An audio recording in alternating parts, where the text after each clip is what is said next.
Assalamu alaikum. The alarming outset of Surah al-Qari'ah, the Qur'an's chapter 101, expresses the indescribability of the Day of Judgment, it being like nothing that is in any manner familiar to human experience. Then, following this alarming start, the surah proceeds to give a brief glimpse of some of that day's horrors, culminated in the depiction of people's final destiny in either bliss or complete doom.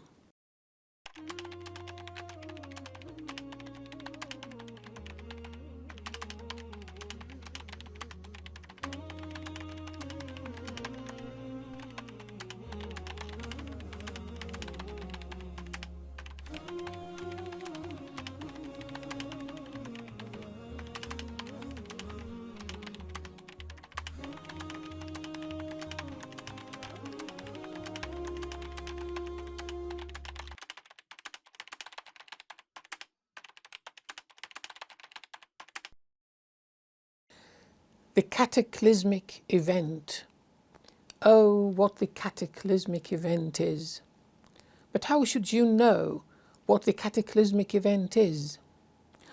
On the day when people be like moths scattered around, and mountains be like wool that is fluffed up, then for one whose scales turn out to be heavy, they will be in a pleasant state, in a life of fulfillment. Whereas for one whose scales turn out to be light, their mother will be in abyss. But how should you know what that is? Fire that is superlatively ablaze. The first ayah, which is composed of a single word, al-Qari'ah, gives readers and listeners a shock, the cataclysmic event. Then the second ayah, which seems like a separate phrase, a question on its own, actually forms one grammatical sentence together with the first ayah. So the two ayahs together read, the cataclysmic event. Oh, what the cataclysmic event is. This is an idiomatic sentence structure in Arabic that serves the purpose of aggrandizement, what we call a tahweel. By the same token, Arabs expressing wonderment at someone called, let's say, Zayd, would say, Zaydun ma Zayd, meaning something like, oh, if you know who Zayd is, or, oh, if you know what has become of Zayd. And thus, by employing this distinctive structure, the second ayah creates rhetorical amplification that further boosts the surah's initial shock effect. Furthermore, right after this powerful beginning, a rhetorical question on the same topic is posed, which again serves to boost the same aggrandizement effect. But how should you know what the cataclysmic event is? So much for the surah's outset. Another point to notice at this superficial layer of the surah's rendering is that the two words عيشة راضية فهو في عيشة راضية give two parallel denotations, namely a pleasant state and a life of fulfillment. As the word Aisha refers to a style or shape of being, as well as to life itself.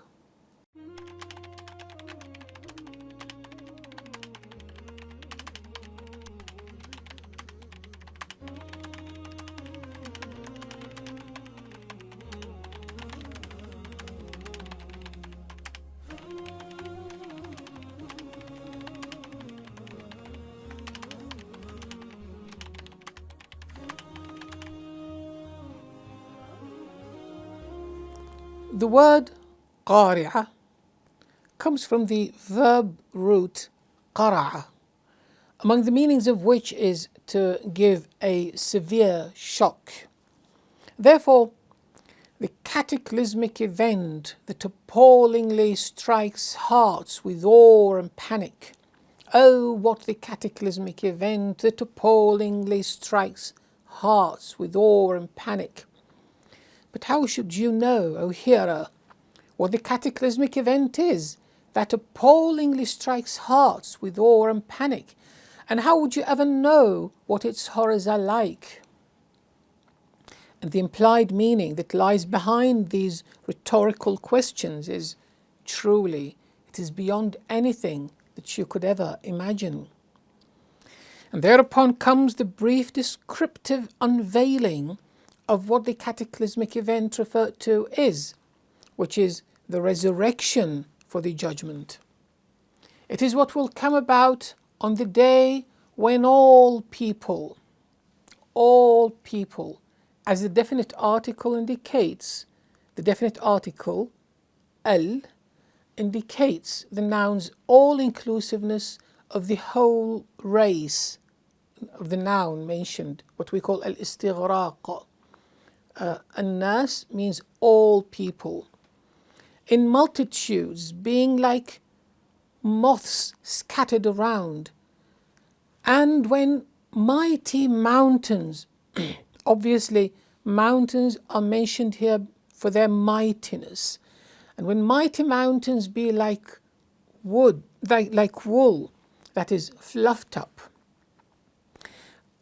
with the implication, fluffed up, with the implication that they go disentangled and flimsy.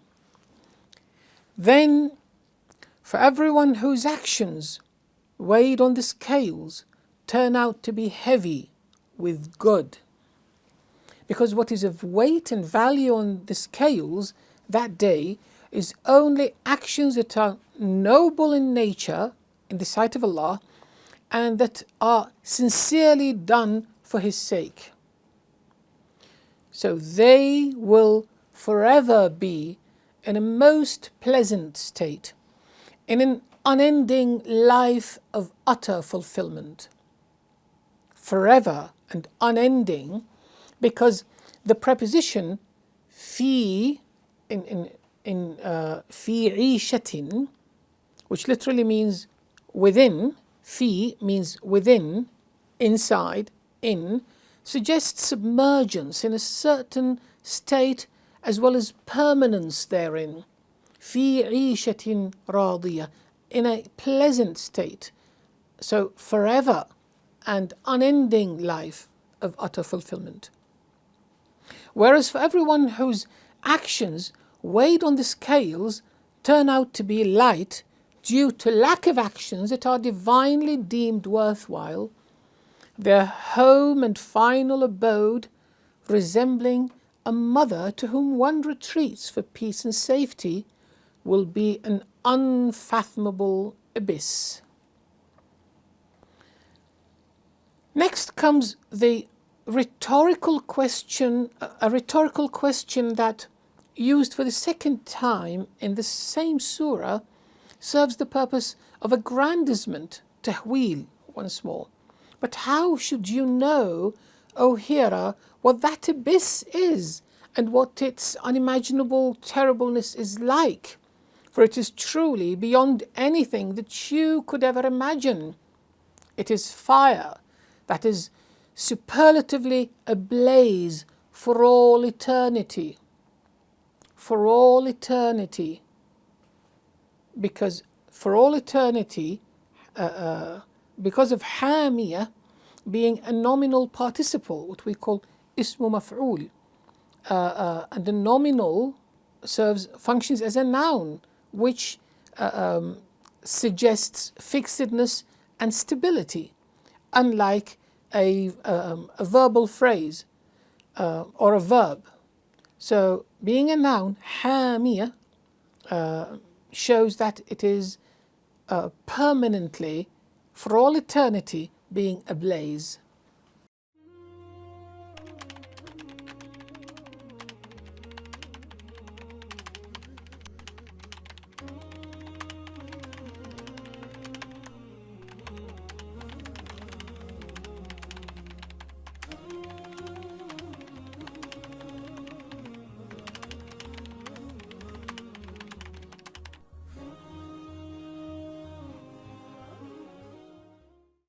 the cataclysmic event that appallingly strikes heart with awe and panic.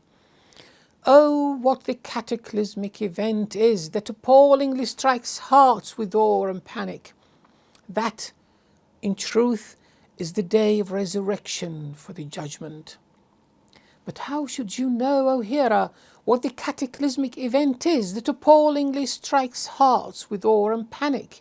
And how should you know what its horrors are like without being divinely informed thereof? Truly, it is beyond anything that you or anyone else could ever imagine. It is what will come about.